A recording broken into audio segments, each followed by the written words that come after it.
Versetul 4. Împăratul le-a arătat bogăția strălucită a împărăției lui și slava minunată a mărimii lui în multe zile, timp de 180 de zile. Dacă stabilim luna la 30 de zile, 180 de zile înseamnă 6 luni și istoricii consemnează că lăudăroșia era o caracteristică a împăratului. Etalarea vanitoasă a caracterizat uriașa oștire cu care el a invadat Grecia. Bogăția fabuloasă a Persiei este comentată de scriitorii contemporani de diferite naționalități. Printre mărețiile palatului persan erau zidurile îmbrăcate în aur, stâlpii de marmură, draperii bogate, un platan de aur și o viță de vie în totalitate de aur. Săpăturile făcute la Susa au dovedit că scriitorul cărții Estera cunoștea foarte bine palatul, obiceiurile și rânduielile curții persane, întrucât descrierile făcute de el concordă până la ultimul detaliu cu rezultatele cercetării arheologice. Impresionați de faptul acesta, cercetătorii afirmă că numai cineva care cunoștea palatul împărătesc în mod personal sau care cunoștea pe cineva care îl cunoscuse, ar fi putut să dea istorisirii cadrului exact. Astăzi, Medopersia se găsește în Iran. Nu știu cât de mult au moștenit bogățiile acestea iranienii de astăzi. 180 de zile a petrecut împăratul să arate căpeteniilor lui frumusețea. Nu e nevoie să se presupună că aceste persoane au fost ospătate pe parcursul întregii perioade. Probabil că Ahasveros i-a ospătat în mod succesiv pe parcursul celor 6 luni. Sau poate că or fi fost toți. Cert este că marilor conducători li s-a arătat de către Ahasveros bogăția împărăției sale. Mulțimea a fost distrată în grădina palatului, acolo unde copertine superbe erau atârnate de stâlpi de marmură. Oaspeții s-au așezat pe canapele de aur și de argint, așezate pe pavaj de marmură. Au fost servite bucate delicioase, vinuri scumpe din pivnița regelui și cu siguranță nici vasele nu erau mai prejos. Contextul, însă, arată slăbiciunea mizerabilă a unui rege puternic. Plasat într-o poziție de o imensă responsabilitate, ar fi putut foarte bine să fie copleșit de anxietate ca nu cumva conduita sa să fie dăunătoare pentru milioanele de oameni aflate sub conducerea sa. Dar omul n-a avut nicio considerație de această natură, pentru că el a fost însuflețit doar de dorința deșartă de a arăta lumii, prin oamenii pe care invitase, slava minunată a mărimii lui.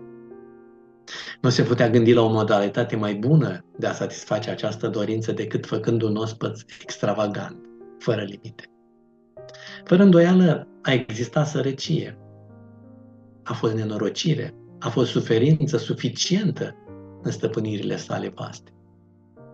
Să-și folosi resursele acestea abundente pentru a atenua aceste rele, cu adevărat, ar fi fost gloria nemuritoare asupra numelui său. Dar prefera să risipească într-o desfășurare zbuciumată bogățiile lui. Procedură care a necesitat perceperea unor noi taxe pentru a-și reface bugetul sărăcit. Ne aducem aminte că Biblia vorbește despre Solomon, care pentru a-și întreține palatele pentru 1000 de neveste a trebuit să mărească taxele și impozitele poporului Israel. Un sentiment corect poate avea o dezvoltare greșită. Dorința de a excela este cu adevărat lăudabilă, dar când este aliată cu motive nedemne, dorința aceasta devine disprețuită. Observăm în primul rând ambiția greșită din care avem un exemplu în text. În al doilea rând, ambiția corectă, din care prima nu este decât o perversiune. Bogăția este de prea multe ori înaintea valorii. Materialul fizic primește mai mult respect decât cel moral sau spiritual. Limbajul nerostit este obișnuit, mai bine să fii bogat decât bun, mai bine să fim înconjurați de emblemele strălucitoare ale prosperității lumești, decât să avem caracterul și casele noastre împodobite cu virtuțile creștine ale adevărului, dreptății și carității. Puterea de a forma estimări corecte între ceea ce este văzut și nevăzut, material și spiritual, este foarte necesară. Și cum să dobândești o asemenea putere? Cum să fii bogat altfel decât împăratul la Ahasveros? Doar privind și ascultând de Iisus Hristos, având conștiința, având mintea și având inima luminate la picioarele celui care a spus: învățați de la mine căci eu sunt blând și smerit cu inima. Cele mai bune daruri și cele mai bune posesiuni, cele mai adevărate izvoare de onoare și fericire se găsesc doar în Iisus. E bine să îi studiem cuvintele, spiritul, viața și atunci idolatriile noastre, motivele pentru care încercăm să ne mândrim, să ne lăudăm, toate vor dispărea pentru că nu pot să reziste în fața frumuseții lui Iisus Hristos și a bogăției sale. Dacă am fi atenți doar la un singur verset prin care Domnul Iisus stabilește valorile, Matei 16 cu versetul 26. Ce ar folosi unui om să câștige toată lumea dacă și-ar pierde sufletul? Sau ce ar da un om în schimb pentru sufletul său? Cât de bine se potrivesc aceste cuvinte către Ahasveros, dar cu siguranță nu doar către el. Ospitalitatea de care dă dovadă împăratul ar putea să fie interesantă și apreciată, pentru că ospitalitatea este o virtute creștină, dar este adesea abuzat cu tristețe, un hrănitor de vanitate, un stimulent de păcat. Ahasveros nu a fost un ospitalier pentru cei nevoiași, ci doar ca să-și arate vanitatea, să susțină mândria. În timp ce arată spre un spirit liberal și amabil, este doar extravaganță. Realitatea este și astăzi întâlnită în societatea noastră și în jurul nostru. Cât de mulți din banii cheltuiți sunt pentru banchetele bogate, pentru autoslăvitoare. Și cât de mult ar fi fost mai bine să fie folosiți spre altceva. Domnul Iisus spunea: când ai un prânz sau când chem pe cineva la cină, să nu chem pe prietenii tăi, nici pe frații tăi, nici pe neamurile tale, nici pe vecinii bogați, ca nu cumva să te cheme și ei la rândul lor și să iei astfel o răsplată pentru ce ai făcut. Nimic nu încearcă un om mai mult decât un potop de prosperitate. Puține capete sau inimi pot sta puternici în picioare sau povara oricărei persoane care se apropie de o autoritate absolută. Nu întotdeauna dificultățile pe care le întâlnim sunt cele mai severe teste de caracter. De multe ori, prosperitatea este un creuzet mai aprig. Oameni care sunt relativ smeriți, liniștiți, cum se cade, în vremuri oarecum de răstriște, își schimbă atitudinea de nerecunoscut atunci când apare posibilitatea prosperității.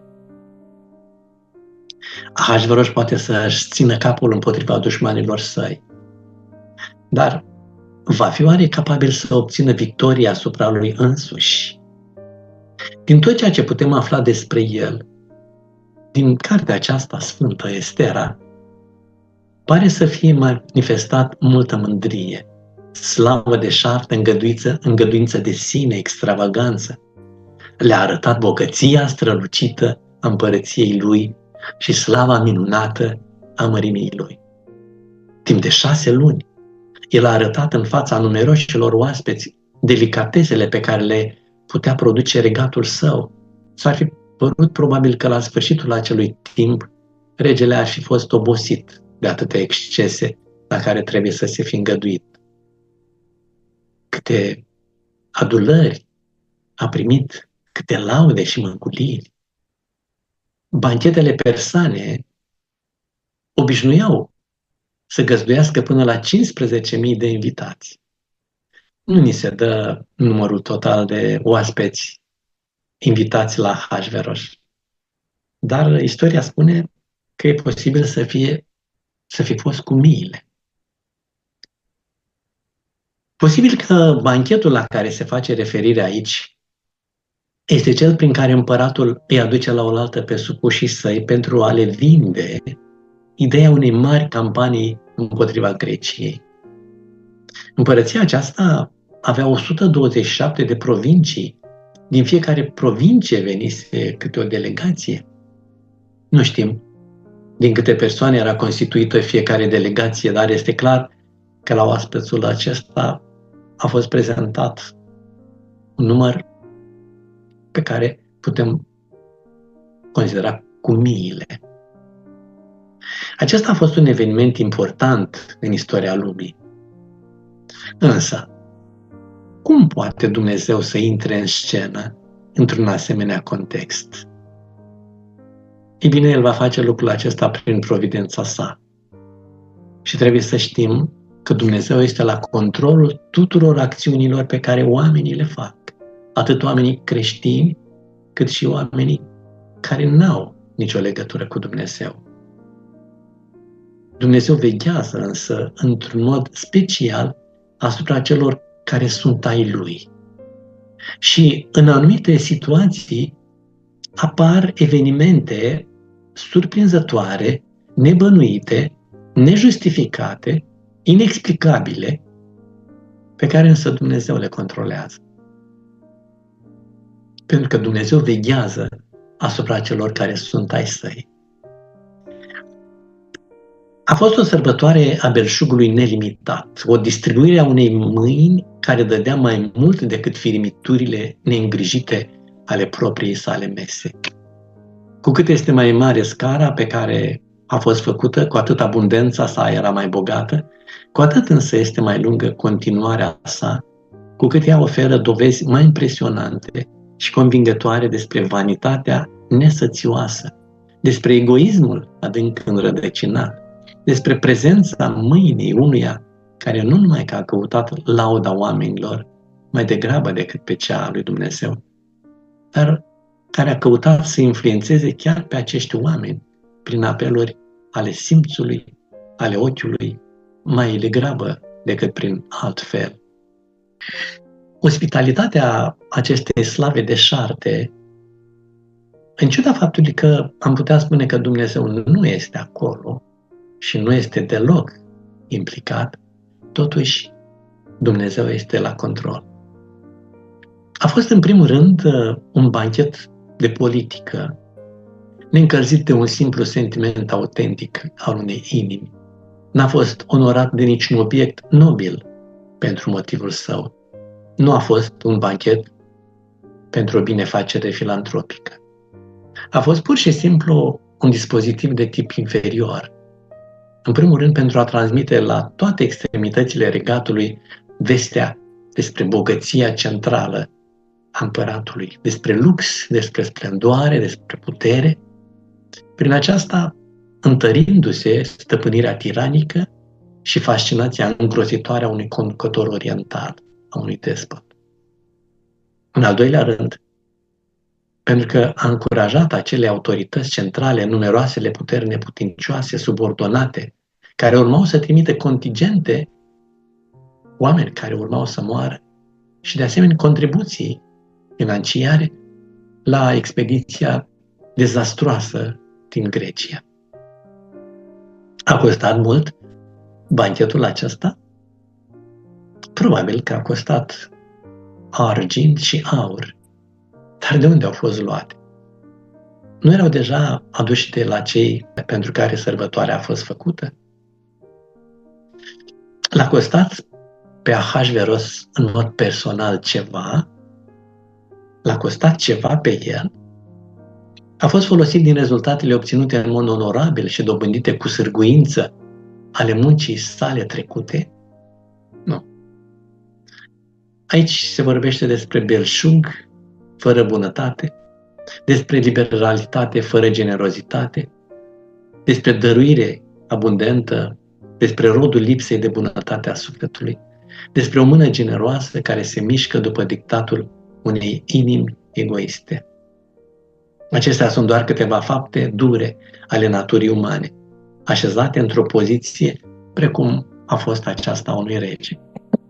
Există multe de explicat pentru astfel de expoziții ale naturii umane în Ahasveros, care pot fi găsite în timpul său din zi, în antecedentele sale, dar aceste lucruri nu le justifică. Ele ajută în mod impresionant să ilustreze ceea ce produc antecedentele naturii umane. Și dacă ar fi să ne gândim la ceea ce l-a costat pe Ahasveros, descoperim că trauma care se petrece și pe care o vom studia în ocaziile următoare în acest festival îi produce suferință în inimă, durere și pierderi. Însă așa se întâmplă de fiecare dată când omul se bucură fără să le ia în considerare pe Dumnezeu. Ne aducem aminte că la un asemenea banchet, desigur că în limite mult mai reduse, Irod